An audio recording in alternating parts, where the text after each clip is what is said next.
Hey guys, welcome back to Mrs. Lawson Explains Macbeth. I got some new glasses, much cute. I very like them. So here we are. We're gonna go over Act 2. We're gonna figure out what's going on, what's happening with Macbeth. He's having a bit of a struggle. Things are not going well for him. So we start in with Act 2. I have my book here just to kind of remind myself. So if I'm looking off screen, that's what I'm looking at. So we have Banquo and this character named Fleance. Fleance is Banquo's son. So that's important because remember the witches told Banquo that his sons were going to be king. Banquo would not be king, but Fleance has the chance to become king. Okay, so they are out, they are walking around the castle. Remember they're at Macbeth's castle. It's really, really dark here, which is important. One of the themes of this play is light versus dark. Macbeth representing the darkness, evil, and light representing goodness and all the good things. So they're in this castle, it's dark out, they're shocked by how dark it is, and then all of a sudden Macbeth shows up and he's like, what's going on? Who is this? Why would Macbeth be out wandering the castle? Right, because he has to go kill King Duncan. So he's out there, he's wandering around, he runs into Banquo. And they talk a little bit about seeing the witches. And here we can see that these two gentlemen, who used to be best friends, their conversation is a little bit stilted. They're not able to talk to each other in the same way that they used to. And Banquo represents a contrast to Macbeth. He received a prophecy from the witches, and instead of going to do evil things to make that happen, he said, I will just wait. I will see what happens. Whereas Macbeth decides to take fate or destiny into his own hands and make this decision his decision rather than letting it just play out. So there are contrasts. Banquo being good and letting things happen, Macbeth just doing whatever he likes. So they're talking about the witches. Macbeth wants to know, will Banquo stay with him, follow him no matter what happens? And Banquo says, only if it doesn't affect my conscience. He says, I'll do whatever you say as long as I can do it with a clear conscience. So that's from the No Fear translation. Basically, he's saying, as long as I don't have to do anything bad, yes, I will follow you. So again, a little bit different from Macbeth. So he leaves, and then Macbeth has a very important soliloquy here. So we call this the dagger soliloquy. So he's out there, he's on the ramparts, just wandering around his little castle, and all of a sudden he sees this dagger, and he's like, is this a dagger? Because he is going a little bit crazy. He doesn't know if he can trust what he sees. So the theme of uncertainty versus certainty. How can we know what we see in front of us is true? So he wonders if this dagger is really there or if it's just part of his heat-oppressed brain. He describes what the dagger looks like, and then he pulls out his own dagger and he says, okay, these look the same. And then all of a sudden, the dagger that he can see in front of him, it has blood on it. And so he realizes that the thought of the murder is causing him to see this. And he realizes that the dagger that's in front of him is leading him to go kill King Duncan.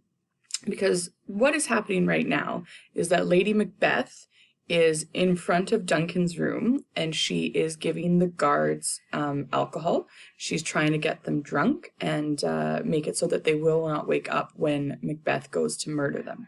So he is waiting for the bell. And as he's waiting there, he talks about murder. He talks about how it is personified as old man. He talks about some evil things that exist in history.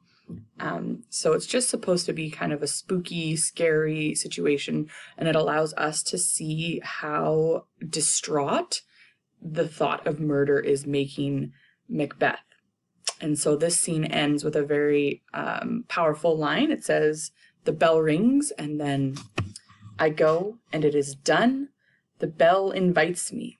Hear it not, Duncan, for it is a knell that summons thee to heaven or to hell. So he's going to go kill Duncan, and that is how this scene ends. Scene 2 shows us Lady Macbeth, and she is drunk. she says that she needed to drink the same thing that she had given the guards to be able to do what she needed to do. And so while it made the guards pass out, it has made her bold and courageous. And then so the question is she actually bold and courageous, or is she just pretending to be that way because she has to? She also talks about how she would have killed Duncan if she had had the chance, but he looked like her father. So she's like, I can't do that, which is kind of ironic because, you know, she had said, okay, I'm going to be this big, tough lady. I'm going to do all the bad things that have to happen. I'm going to ask these spirits to make me a man. And then the opportunity presents itself where she can actually kill Duncan, and she doesn't because she is a bit afraid. Macbeth shows up, and this scene is really interesting to read. If you go through the notes that come after this, it talks a little bit about Stachymythotheria. I probably said that wrong. It's just where in Grecian tragedies, authors would use really kind of staccato type of language, and it's supposed to show that something has happened, that there's change. It creates tension in the audience, and it kind of like elevates the feeling of the play. So Lady and Macbeth here and Macbeth have that type of conversation. They have really rapid succession conversation. And so Lady Macbeth will say something and Macbeth says something and da da da da da da da. So it makes us feel really tense. It shows us that something awful has just happened. And then as they're having this conversation, Macbeth is like, oh, I brought the daggers back with me. Oops a daisies. And Lady Macbeth is like, okay, dum-dum, we need those daggers to be on the guards so that we can frame them. If you bring them back here, then we have the murder weapons on us. So she says, okay, well, I guess I'm going to have to go do this. Or you have to go do this. You have to go put those daggers back. And Macbeth says, nope, I can't. I am terrified. He is so upset by what has happened. He talks about the servants. They cried out murder in their sleep. And that they were praying and they were terrified. And Macbeth wanted to pray with them. He was also super upset. I mean, he's about to go kill somebody, so he's trying to pray, but it catches in his throat and he can't say amen. And so that signifies to Shakespearean audiences that Macbeth has been abandoned by God. He is no longer able to converse with God. And that would be really important for people in Shakespearean times. Okay. Lady Macbeth tells him to get over it, can't keep thinking about it, and he's still on it. He says, sleep no more. Macbeth doth murder sleep. Sleep in this sense symbolizes peace, the ability to have peace, right? Like you're sleeping, you're peaceful. And so now we know that Macbeth is never going to have peace again. By killing Duncan, he has basically ruined his life. And he will never know what peace is. And that's going to affect all of his kingdom in the future.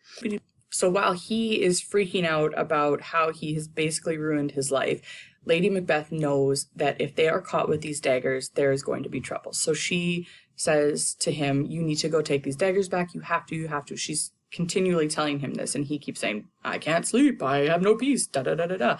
And so finally she says, fine, give me the daggers. You are a coward. I will take the daggers back. And so she leaves. And then we have some knocking. And Macbeth is like, what is this knocking? Oh my gosh, what's happening? I'm scared of everything. I'm terrified. Again, I don't have peace. And he looks at his hands. Whose hands are these? Who could do this thing? Who could kill somebody? Are these my hands? And he imagines that there's blood on his hands. Is this his guilt? That's your thought. Lady Macbeth comes back. She's got blood on herself, and she says, okay, look, you're covered in blood. I'm covered in blood. But at least one of us is strong enough to deal with this. You are acting like a coward. I'm the one that's taking charge here. And I would be ashamed if I ever was as afraid and weak as you are. They continue to hear the knocking. Macbeth realizes, okay, I'm not hallucinating this. Somebody is knocking. And they realize that they have to go hide themselves and go to sleep so that they can pretend that they didn't have anything to do with this. So that concludes Act 2, Scene 1 and 2. Most important things that have happened, basically, is that Duncan has been murdered. And so the fallout of that is what happens for the rest of the play. And is Macbeth going to be a good king? So we're going to look at scenes 3 and 4 next. That video should be a little bit shorter. yeah, so just take a quick peek at that when you get a chance.